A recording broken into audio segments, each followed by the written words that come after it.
Hello and welcome to Mysteries of Science. My name's Stevie and I'm the Deputy Editor of Science and Nature, the monthly magazine from the team behind The Week Junior. And I'm Michael, the Junior Editor. On this podcast, we take a look at our favourite mysteries of science. These are the strange phenomena and bizarre events that have left scientists scratching their heads and, despite their best efforts, remain well and truly unsolved. So as this episode is being released on Easter weekend, we thought we'd head to one of the world's most isolated and mysterious places, Easter Island. Easter Island, that place sounds fun, but I'm guessing it doesn't have anything to do with Easter and Easter eggs, does it? No. So in fact, Easter Island isn't its actual name, but rather what a group of Dutch explorers called it when they first came across the island on Easter Sunday in 1722. That's 300 years ago. Its native name is Rapa Nui. And what's so mysterious about it, Stevie? Rapa Nui is home to around 1,000 large stone statues which have faces carved into them. These are called Moai. People from outside the island have long wondered how its original inhabitants could have built these statues and what purpose they serve. Well, I think it's time we travelled around the world to get some answers. This is Mysteries of Science. So, Stevie, you said Rapa Nui was one of the world's most isolated places, so where is it exactly? Rapa Nui is an island in the South Pacific Ocean. So if you want to get an idea of just how isolated it is, you can look it up on Google Maps.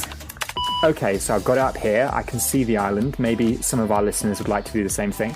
Okay, so now press the zoom out button once. Can you see anywhere else? No, not yet. Okay, try a second time. How about now? Still nothing. Keep going. See how many times you have to zoom out on Google Maps before you can see anywhere else.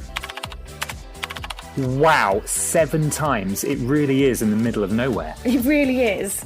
So the nearest islands to Rapa Nui, the Pitcairn Islands, are more than 1,000 miles away, while Chile, which is the closest country, is more than 2,000 miles away. God, it must take ages to get there, and that's even with all the modern forms of travel we have now. So how did people possibly discover it hundreds of years ago?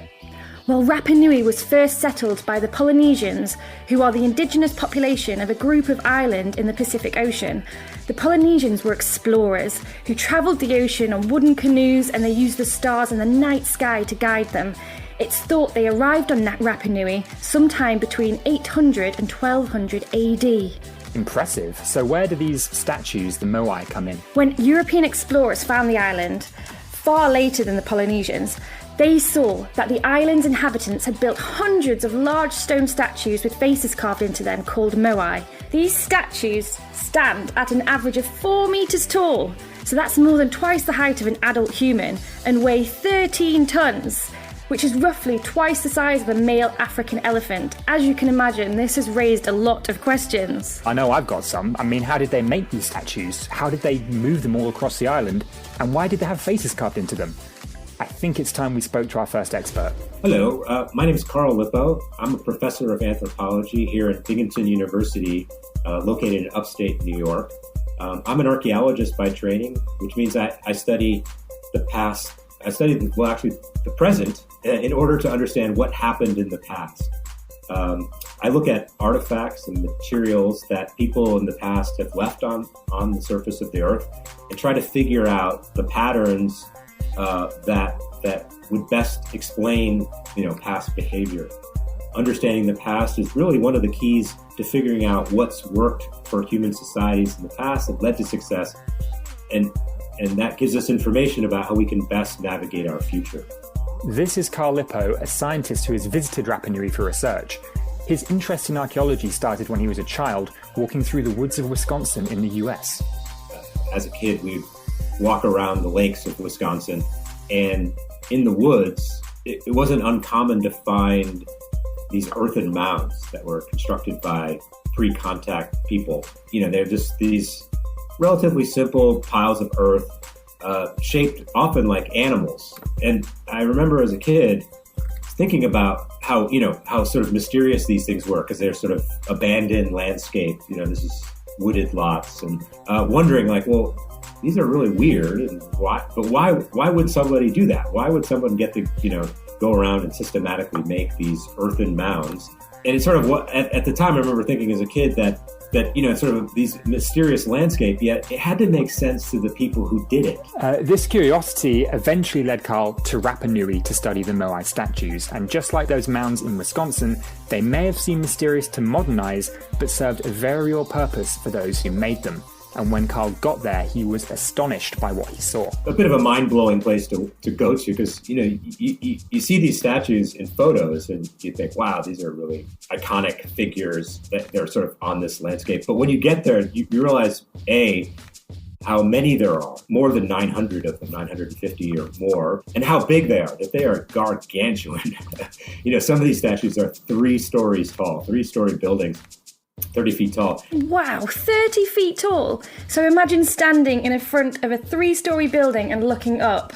That's what it feels like standing in front of the Moai. But how are they made? Yeah, the statues very consistently were carved, at a quarry, and most of them are carved at a single quarry called Rapa out of a volcanic material, a sort of a compressed volcanic ash.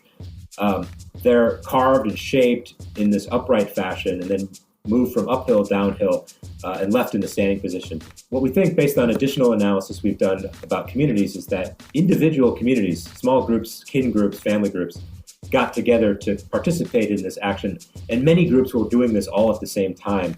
And what they were doing is bringing these statues, walking these statues from the quarry over a number of miles, depending on where on the island, to locations both inland but many along the coast, where the community actually lived and did their, daily activities. Okay, so they carved them in a quarry out of volcanic rock and then moved them across the island. But hold on a minute, did he just say the statues walked, like walking down the street? Yes, well, not quite. You see, people always wondered how they could have moved these statues all across the island. I mean, remember, some of them are the size of a 3-story building. Now, according to Rapa Nui folklore, the statues walked to their final resting spots. Now, people weren't sure what this meant exactly, but Carl and his colleagues came up with one way of moving the statues with ropes. So rather than lying them on the ground and rolling them with tree trunks, for example, they were pulled back and forth with ropes while the statue stayed upright, making it look like they were walking. Here's Carl to tell us more about it. When most people think about moving a giant heavy object, you think about the ways in which we might ourselves do it. And, with modern equipment, you would use a truck or a crane or some kind of wheel device and lay it on its back and move it around. And people have come up with lots of models about, tree rollers and other things. But we found, though, with the archaeological evidence, we really studied really carefully the details of how they broke and how they fell and where they're laying. We realized that the only way we could explain that is that they were moved in a standing position, which on its surface seems like the craziest thing ever. If you have this giant statue, why would you move it in a standing up way versus what seems more logical is laying it down and then moving it across because it's more stable. But we realized we couldn't explain how these things broke unless it was moved in a standing position. What that means is that the statues were moved more like a giant refrigerator than something that you would put on a cart or on its back, that you keep it in the standing position and you rock it side to side, and that because of the shape of the statue, the way it's constructed, it's lean, it's the shape of the base, by rocking it back and forth, it actually takes steps forward. It sort of falls forward and moves forward in sort of a synchronous fashion, allowing sort of you to basically rock the statue side to side and at the same time move it forward. That turns out to be the simplest solution for moving these gigantic objects. Now, if you're wondering what this might look like, Carl and his team actually built their own Moai statue and filmed themselves moving it with ropes to demonstrate their theory. And you can actually see the video for yourself on National Geographic's YouTube channel under the title "Scientists Make Easter Island Statue Walk." We learned that it actually takes a remarkably small number of people. We were able to move a 5-ton statue with just 15 people and 3 lengths of rope, and move it relatively quickly, 100 meters in about 20 minutes. Because, in fact, the statue's carved in such a way that it makes that easy to happen. It's not really our smarts. It's the fact that, ancient people who made these statues carved it in such an ingenious way that even dummies like ourselves could, use the energy, the ropes to figure out, and it would move on its own once you start to get it wobbling. It has it's meant to walk.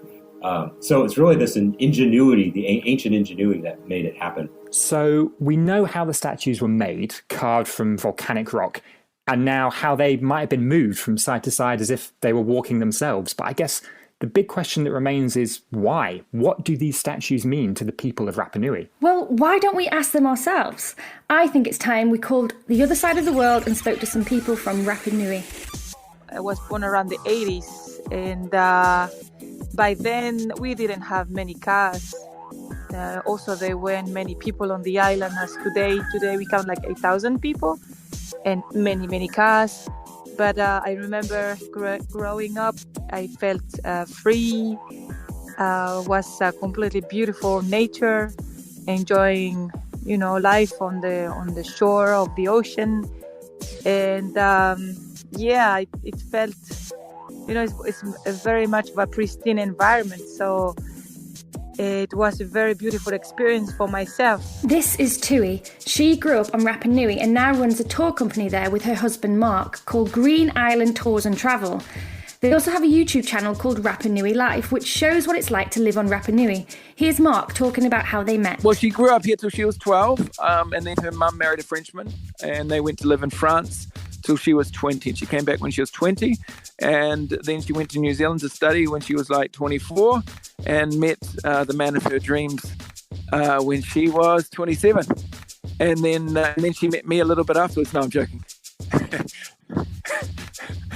Mark moved back to Rapa Nui with Tui, and he still remembers the first time he saw the Moai. I didn't come to the island for the statues. I came because I fell in love with my wife. And so I was actually on my way fishing with the family, and we drove past them. I was like, my goodness, why don't more people know about these? I was just so blown away by the size. And there was, like, if I remember rightly, I don't think there was any tourists there when I saw it. And so it was like, man, it's kind of just hidden around the corner here. And obviously, since then, I realized that tourists go there, most days, but at certain times of the day, there are more tourists than not. So, yeah, absolutely breathtaking. Marvelous is a good word. Something to marvel at and wonder about how they were able to do it. For Tui, the Moai was something she was used to seeing every day and just a part of her life growing up. However, her family told her about the very special meaning they have to the people of Rapa Nui. I feel like the Moai, they were always there, and they were like part of me, like of my existence. I was told that these are the figures of the ancestors, and because in Polynesia, the bloodlines are very important. It's part of our identity, and at the same time, it's like this recognition of oneself with the statues, as being of a self, like part of myself. You see what I mean? So the reason why the Moai have faces carved into them is because they are based on real people, the ancestors of those who lived on Rapa Nui. All the people around the world talk about the Moai. Moai is the word we use for, say, a statue. The real name for the statue is Aringa Ora o Te Tupuna. That means the living face of our ancestors. Because we believe when somebody important died, you made a statue, a Moai. This Moai look in some way like the died person, the face, the nose, the ears, some tattoos in the body. And when he died, you put the Moai over one platform we call ahu, and inside the ahu you put the dead body, and our belief is the spirit, the mana, the energy that this ancestor entry in the Moai is catch for the Moai like a battery, and from the Moai he have the power, the capacity to help us in our daily life.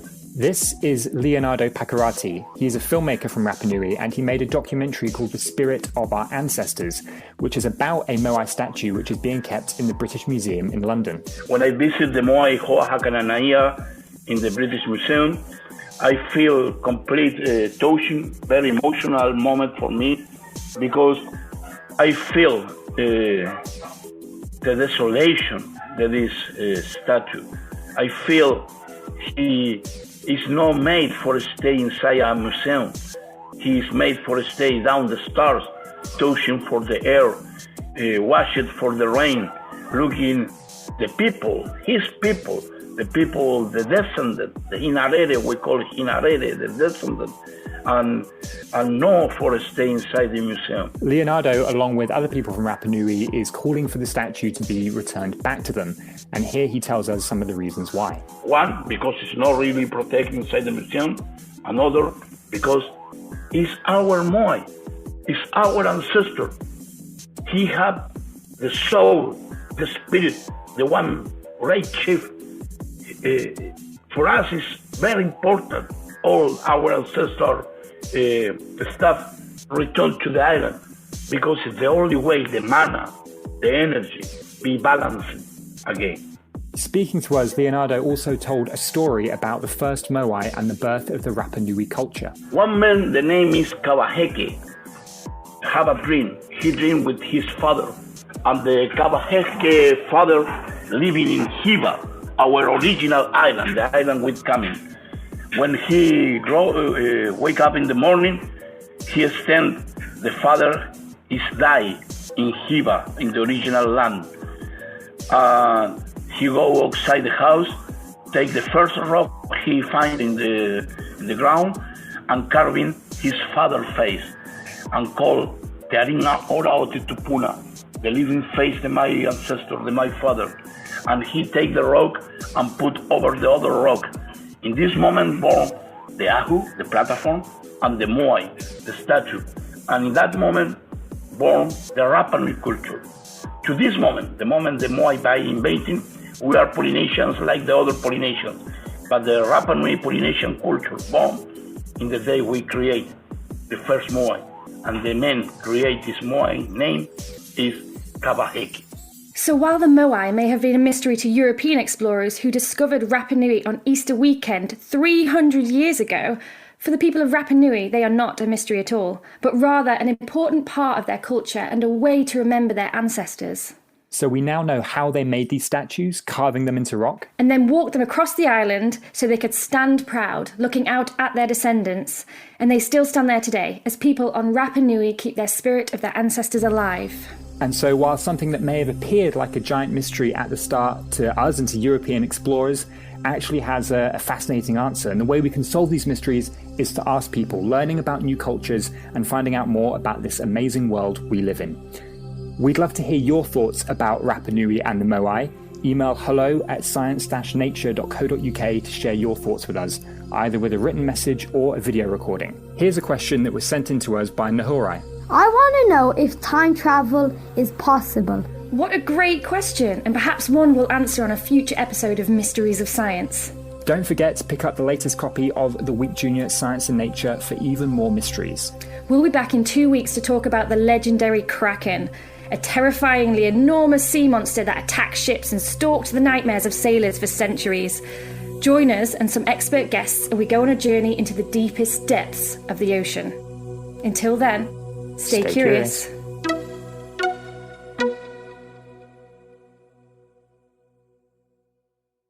Thanks for listening to The Week Junior Show, which is made by the same people that make The Week Junior magazine. You can get a free trial of The Week Junior by heading to theweekjunior.co.uk/podcast and using the code podcast at checkout.